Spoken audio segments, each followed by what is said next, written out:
اعوذ باللہ من الشیطان الرجیم بسم اللہ الرحمن الرحیم۔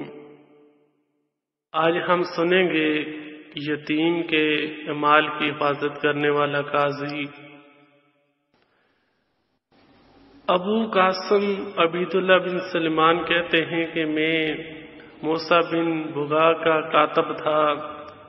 اس وقت ہم رائے ایران کے دارالحکومت جس کا نام اب تہران ہے اس میں موجود تھے، اور وہاں کے قاضی احمد بن عدیل کوفی رحمۃ اللہ تعالی علیہ تھے۔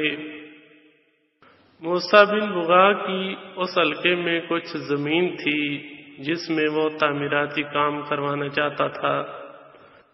اس کی جگہ کی بالکل ساتھ ایک زمین کا ٹکڑا ایک یتیم بچے کی ملکیت میں تھا، جس سے موسیٰ بن بغا نے حکم دیا کہ وہاں جا کر زمین وغیرہ دیکھو، اور مزید زمین خریدنی پڑے تو خرید لو۔ میں وہاں پہنچا اور زمین کو دیکھا تو یہی بات سمجھ میں آئی کہ جب تک اس یتیم کی زمین نہ خریدی جائے گی اس وقت تک تعمیراتی کام ٹھیک اندازے میں نہ ہوگا۔ چنانچہ کہ میں وہاں کے قاضی حضرت احمد بن عدیل رحمۃ اللہ تعالی علیہ کے پاس گیا اور عرض کی، آپ یتیم بچے کی زمین ہمیں بیچ دیجئے۔ قاضی صاحب نے انکار کرتے ہوئے فرمایا، اس یتیم بچے کو اپنی زمین بیچنے کی ابھی کوئی ضرورت نہیں، اور میں یہ جرأت نہیں کر سکتا کہ زمین بیچ کر اسے زمین سے محروم کر دوں۔ ہو سکتا ہے کہ میں زمین کے بدلے قیمت لے لوں اور خدا نخواستہ کسی طرح اس کا مال ہلاک ہو جائے تو گویا کہ میں اس کے حق کو ضائع کرنے والا ہو جاؤں گا۔ میں نے کہا، آپ ہمیں وہ زمین بیچ دیں، ہم اس کی ڈبل قیمت ادا کریں گے۔ قاضی صاحب نے کہا، میں ڈبل قیمت پر بھی اس کی زمین نہیں بیچوں گا، کیونکہ مال تو گھٹتا بڑھتا رہتا ہے۔ زیادہ مال کا لالچ مجھے زمین بیچنے کی طرف مائل نہیں کر سکتا۔ الغرض میں نے قاضی صاحب کو ہر طرح سے راضی کرنے کی کوشش کی، لیکن وہ نہیں مانے اور ان کے سامنے میری ایک نہ چلی۔ ان کی باتوں نے مجھے پریشان کر دیا۔ میں نے تنگ آ کر کہا، قاضی صاحب، آپ ایسا قدم نہ اٹھائیں جس سے آپ کو پریشانی ہو۔ کیا آپ جانتے نہیں کہ یہ موسیٰ بن بغا کا معاملہ ہے؟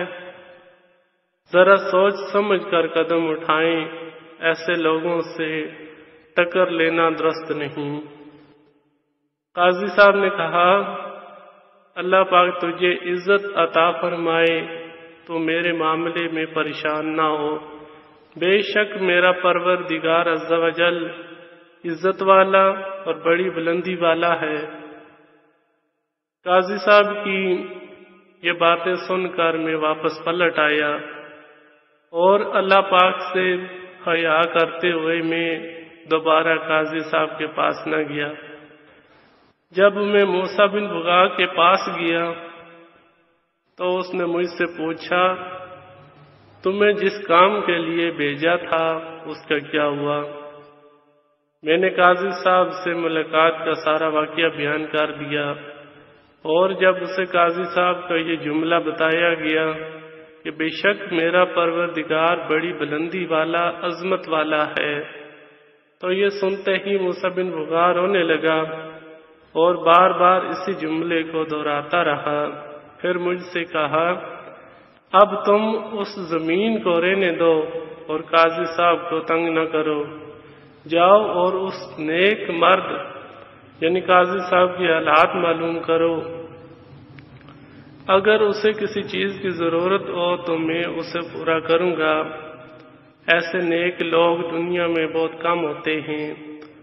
میں موسیٰ بن بغا سے رخصت ہو کر حضرت احمد بن بدیل کوفی رحمۃ اللہ تعالی علیہ کے پاس آیا اور کہا کہ قاضی صاحب مبارک ہو، امیر موسیٰ بن بغا نے زمین والے معاملے میں آپ کو عافیت بخشی، اور یہ اس وجہ سے ہوا کہ میں نے وہ تمام باتیں جو ہمارے درمیان ہوئی تھی تفصیلاً موسیٰ بن بغا کو بتا دی۔ اب امیر موسیٰ بن بغا نے یہ حکم دیا ہے کہ اگر آپ کو کسی چیز کی ضرورت ہو تو ہمیں بتائیں کہ ہم ضرور پورا کریں گے۔ قاضی صاحب نے اسے دعا دی اور فرمایا یہ سب اس کا بدلہ ہے کہ میں نے ایک یتیم کے مال کی حفاظت کی، میں اس کے بدلے دنیاوی مال و دولت کا طلبگار نہیں ہوا۔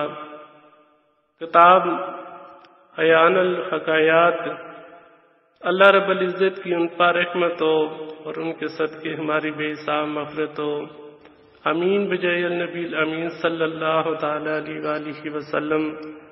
اللہ تعالیٰ یہ جذبہ ہمیں بھی دے کہ ہمارے پاس اگر کسی یتیم کی کوئی امانت ہو یا زمین ہو یا ایسی اور کوئی چیز ہو، اللہ تعالیٰ ہمیں بھی اس کی حفاظت کرنے کی توفیق فرمائے۔